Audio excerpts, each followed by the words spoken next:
Preventing and dealing with harassment and sexual harassment in the workplace.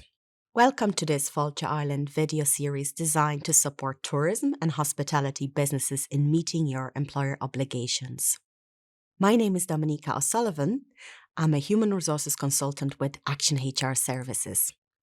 In this video guide, I will address the subject of the Code of Practice on Harassment and Sexual Harassment at Work. Within this topic, we will discuss the contents of the code and its implications on employer and employee responsibilities in relation to proactively managing the workplace, as well as dealing with harassment and sexual harassment complaints. We will consider an overview of the Code of Practice and relevant legislation, employee responsibilities, a step-by-step process for handling harassment and sexual harassment complaints, risks associated with non-compliance, and finish by considering some top tips for ensuring prevention and effectively dealing with harassment and sexual harassment complaints.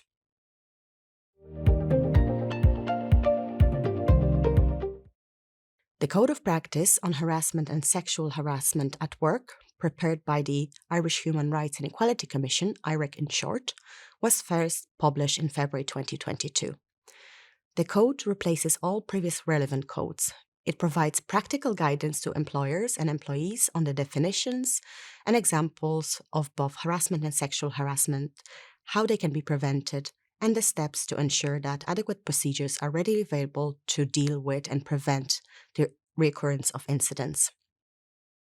While the focus of this guidance is the code itself, it's also important to refer to the most relevant legislation, specifically Employment Equality Acts, commonly referred to as equality legislation, common law, and fair dismissal acts. The Employment Equality Act prohibits discrimination on 9 specific grounds in all aspects of persons' employment. Commonly known as the 9 grounds, these are gender, civil status, family status, sexual orientation, religious belief, age, disability, race, and membership of traveler community. This means that a person cannot be discriminated against on any of these grounds in cases including, for example, access to employment, conditions of employment, training or experience, promotion, vocational training, classification of posts, and in certain circumstances where the relationship has ended, for example, in relation to references. Discrimination occurs when a person is treated less favorably than another is, has been, or would be treated in a comparable situation on any of the specific 9 grounds. It extends to a situation where the grounds exist, used to exist, but no longer exists, where a ground may exist in the future, or where a ground is assumed about a person, for instance, somebody's assumption on one's sexuality. In addition, it also covers employees being discriminated because, for instance, a family member of theirs is of a certain nationality, sexual orientation, or any other of the 9 grounds. All employees within the public and private sector, whether full-time, part-time, permanent, or temporary, who work under a contract of employment or through an agency, and those providing personal services in another person's home, are protected by the equality legislation. While the legislation does not cover volunteers, it is considered best practice to ensure everybody in the workplace enjoys an environment filled with dignity and respect at work. Both the health and safety legislation and common law duty of care place an onus on employers to provide a safe place of work. This relates to the devastating effects on either mental or physical health that harassment and sexual harassment can have on persons' health and well-being. In addition, the principle of vicarious liability means that employers are liable for their employees' acts or omissions that occur during employment, for instance, one employee harassing another employee. Furthermore, it is important to consider that in respect of the relevance to the unfair dismissals legislation, constructive dismissal can be deemed to have occurred if an employee has decided to terminate the contract of employment due to the unreasonable conduct of the employer, which includes when an employee is subject to harassment in the workplace. The Code of Practice on Harassment and Sexual Harassment at Work makes numerous references to equality legislation. for instance, when providing the characteristics of harassment and sexual harassment, including to constitute sexual harassment or harassment, the behavior complained of must first be deemed unwelcome, and it is up to each employee to decide what behavior is unwelcome and from whom. The behavior may become unwelcome despite the fact that an individual has previously either consented to the behavior or did not openly voice that it was unwelcome. For instance, an employee laughing at a joke made in relation to his or her culture and then feeling that it was inappropriate or offensive. The behavior must have the purpose or effect of violating persons' dignity and creating intimidating, hostile, degrading, humiliating, or offensive environment for that person. In respect of intent, whether or not the perpetrator intended to harass or sexually harass the person, this is irrelevant. The effect of the behavior on what the employee is what matters. Employees are protected from sexual harassment that they may be subject to by the employer, fellow employees, clients, customers and service users, and or other business contacts, including any person with whom the employer might reasonably expect the employee to come into contact in the course of employment. This may include those who supply or deliver goods, services to the employer, cleaners, maintenance workers, and other type of professional contractors, students, and volunteers. Sexual harassment and harassment provisions extend to events outside of the workplace, including social events related to work, for instance, Christmas parties, conferences, and training. Should an employee be treated differently in the workplace, for example, in relation to training, promotion, salary, because they have accepted or rejected harassment, then that employee is protected by the equality legislation. The equality legislation also applies to employment agencies and vocational training. Harassment is defined as any form of unwanted conduct related to one of the 9 grounds and has a purpose or effect of violating persons' dignity and creating intimidating, degrading, humiliating, or offensive environment for the person. Without the behavior being linked to one of the 9 grounds, it can be classified as harassment. So let's look at some examples of harassment now. Verbal harassment like jokes, comments, ridicule, or song. Written harassment including graffiti, text messages, email, social media, or internet posts, physical harassment like jostling, shoving, or any other form of assault, intimidatory harassment like gestures, posturing, and threatening poses, visual displays such as posters, emblems on badges, excessive monitoring of work, isolation or exclusion from social activities, for instance, not inviting an employee to work event because we assume he or she would not attend, due to the strict rules of the religion he or she practices, and unreasonably changing a person's job content on targets. Sexual harassment is defined as any form of unwanted verbal, nonverbal, or physical contact of a sexual nature which has the effect of violating person's dignity, creating degrading, humiliating, or offensive environment for the person. Now let's take a look at some examples of sexual harassment. Physical conduct of any nature. This may include unwanted physical contact such as unnecessary touching, patting, or pinching or brushing against another person's body, assault or coercive sexual intercourse. Verbal conduct of sexual nature. This includes unwelcome sexual advances, propositions, or pressure for sexual contact, continued suggestions for social contact outside of the workplace after it has been made clear that such suggestions are unwelcome, unwanted, or offensive, suggestive remarks, innuendo-load comments, graffiti, written materials, emails, text messages, or social media posts, nonverbal contact of sexual nature. This may include display of pornographic or sexually suggestive pictures or objects. It may also include stalking, indecent exposure, leering, whistling, and other sexual suggestive gesture. Gender-based conduct. This includes the one that stigmatizes, abuses a person for reasons related to his or her sex, such as derogatory, degrading, and abusive insults that are gender-based. This might include conduct that insults or degrades an employee because she's pregnant or because a person is transgender. For behavior to meet a definition of bullying, repeated incidents need to occur. However, a single incident may meet the definition of harassment or sexual harassment. Let's move on to discuss the employer and employee duties under the code. Every employer has a duty to protect employees from harassment and sexual harassment by co-employees, clients, customers, or other business contacts of the employer. The code emphasizes the importance of implementing preventive measures to ensure this type of unwelcome behavior does not occur. For instance, creating a harmonious environment filled with dignity and respect and implementing comprehensive, accessible, and effective policies that focus on prevention as well as procedures focused on remedial action. Policy and complaints procedures should be implemented internally as well as with clients, customers, and other business contacts.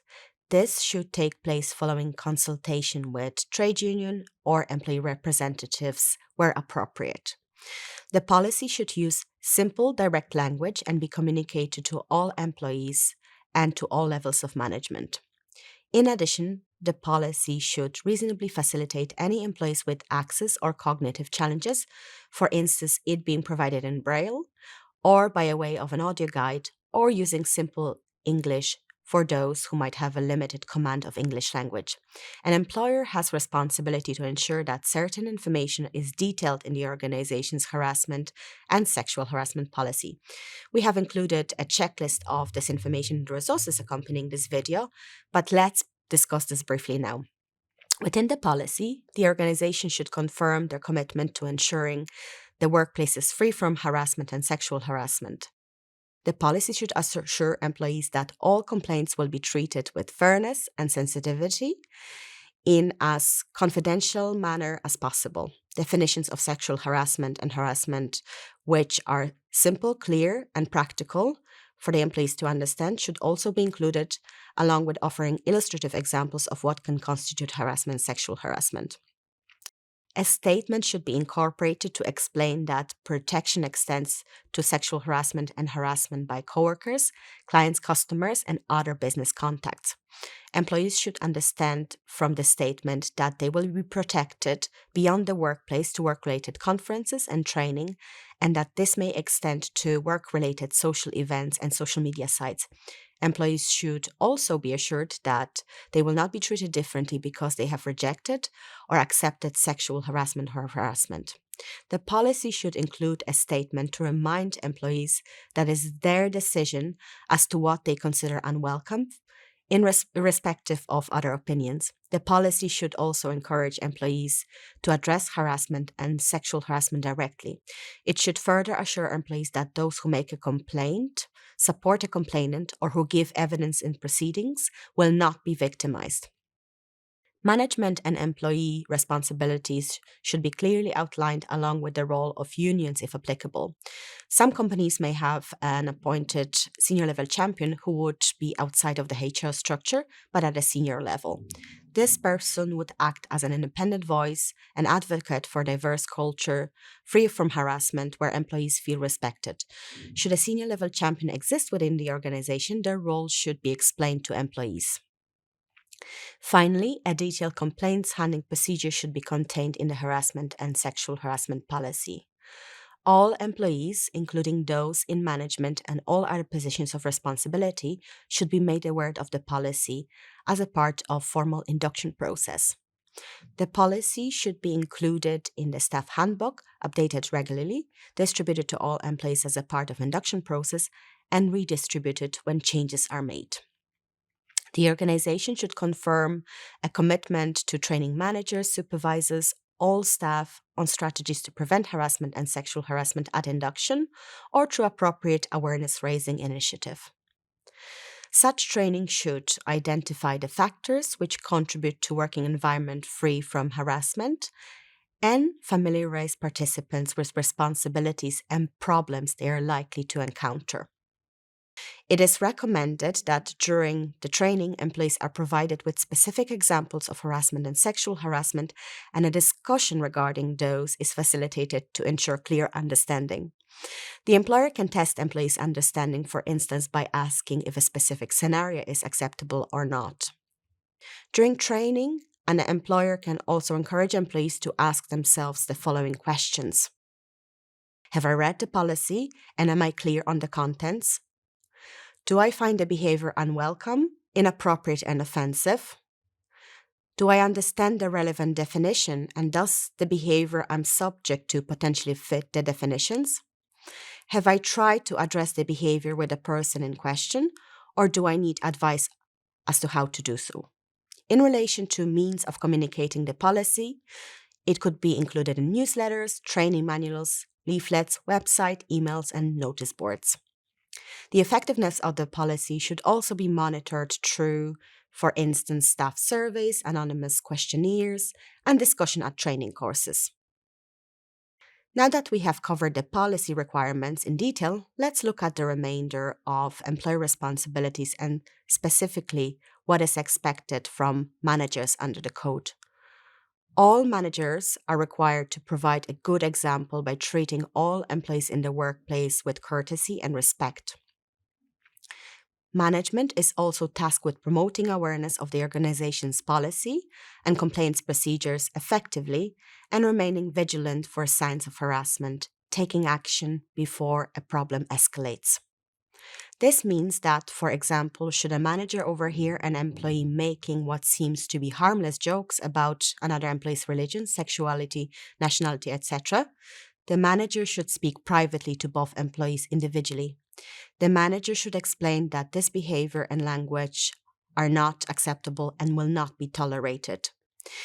The manager should remind the employees of the contents of the organization's policy regarding harassment and remind the employees that, as manager, they will monitor the situation.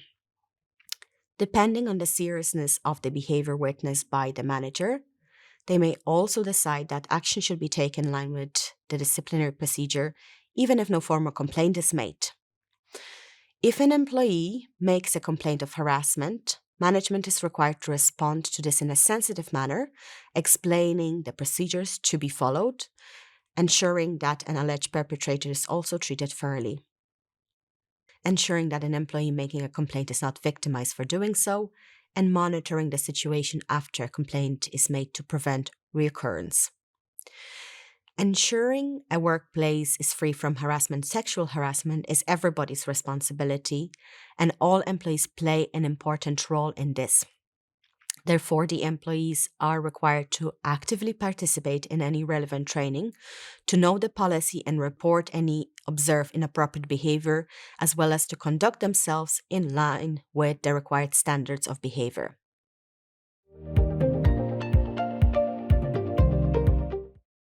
In relation to resolving a complaint, a step-by-step resource guide for handling this is available for download from the resources accompanying this video. However, we'll discuss this process in brief now. Every organization's procedure should provide for an informal route, mediation, and formal route.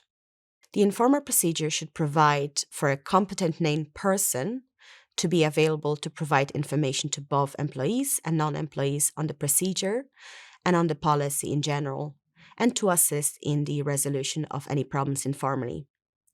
You may be aware that under the Code of Practice for Employers and Employees on Prevention and Resolution of Bullying at Work, employers should appoint a contact person who will act in an advisory and support capacity for a person making the complaint. A similar approach should be taken with regard to prevention and resolution of harassment in the workplace. It is advisable for employers to have one or more suitably trained employees who will act as a contact or competent named persons. This contact person, when approached, acts in a supportive capacity, listens, and offers guidance on options to an employee, all on a confidential basis. Examples of questions that the contact person may ask are provided in the resources accompanying this video. With regards to resolving a complaint informally, the code recommends that the employee who feels they are being harassed should raise an objection with the person responsible for the behavior if appropriate. In some cases, it may be possible and sufficient for the employee to explain clearly to the person engaging in the unwanted conduct that the behavior in question is not welcome and that it offends them or makes them feel uncomfortable. In circumstances where it is too difficult for an employee to do this alone, an alternative approach would be to seek support or for an initial approach to be made by a designated person, for instance, a manager or trade union representative, if applicable. The informal process should provide for an option of mediation, which should be carried out by a trained and accredited mediator. The complaints process for dealing with harassment and sexual harassment complaints should provide for a formal procedure where the employee making the complaint wishes for it to be treated formally. The alleged sexual harassment or harassment is too serious to be treated under the informal procedure. Informal attempts at resolution have failed, or the sexual harassment or harassment continues after the informal procedure has been followed. The process should state that using the complaints procedure will not affect the employee's right to make a complaint under the equality legislation, should state the statutory time limits, and that these will not be paused pending the outcome of the investigation. The formal process should provide that investigation of any complaint should be handled with fairness, objectivity, sensitivity, with due respect for the rights of both complainant and the alleged perpetrator, and in a timely manner. The process should set out that appropriate interim arrangements can be made to facilitate all concerned parties where possible, pending the outcome of the investigation. And it should be emphasized that these measures do not amount to punishment on the parties involved. These arrangements could include alternative line management structure, change of workstation requesting the complainant and or the person accused of the alleged harassment or sexual harassment to stay at home on fully paid leave. The code states that it is recommended that at least 2 trained persons should investigate a complaint where practicable. If possible, there should be a gender balance and diversity. The code also covers the option of an external assistance with investigation, for instance via engaging a consultant to carry out the same. To ensure procedural fairness, both the complainant and alleged perpetrator should be informed of specific points such as but not limited to what the formal procedure entails and the relevant time frame. A full outline of what information should be provided to both parties at this stage is provided in the resources accompanying this video. Please consult the supporting resources for guidance so as to ensure the correct procedure is followed. The formal process should be fully documented in relation to the complaint, evidence, letters of invitation to meetings, minutes of meetings, and the investigation report. Following the investigation to a complaint, both parties should be given appropriate support and follow-up. Should an employer fail in providing a workplace free from harassment and sexual harassment or in mitigating their effects, this could lead to low staff morale, loss of productivity, high employee turnover, and overall various employee relations issues. In addition, the Workplace Relations Commission could carry out an inspection at the workplace. While the code is not legally binding, any failure to comply with its provisions can be used as evidence in legal proceedings and will be taken into account, thereby potentially weakening an employer's defense should a case be taken.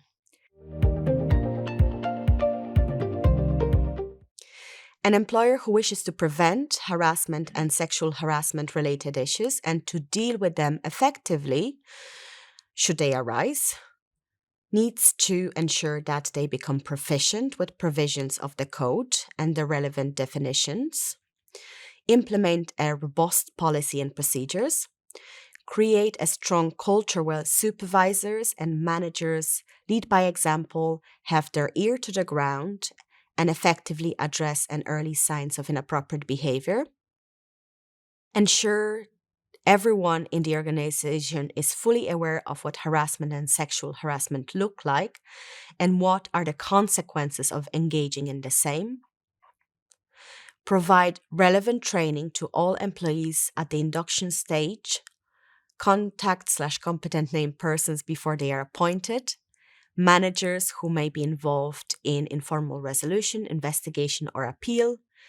encourage employees to speak to each other in a professional manner when the behavior they are subject to is unwelcome and offensive by encouraging a culture of open communication, assist employees with early stage complaint resolution to protect workplace relationships, conduct investigations fairly and objectively without any delays, provide employees with an employee assistance program where possible, and at all times support parties involved in any conflict, and continually check in to monitor and ensure no further instances of harassment and sexual harassment occur.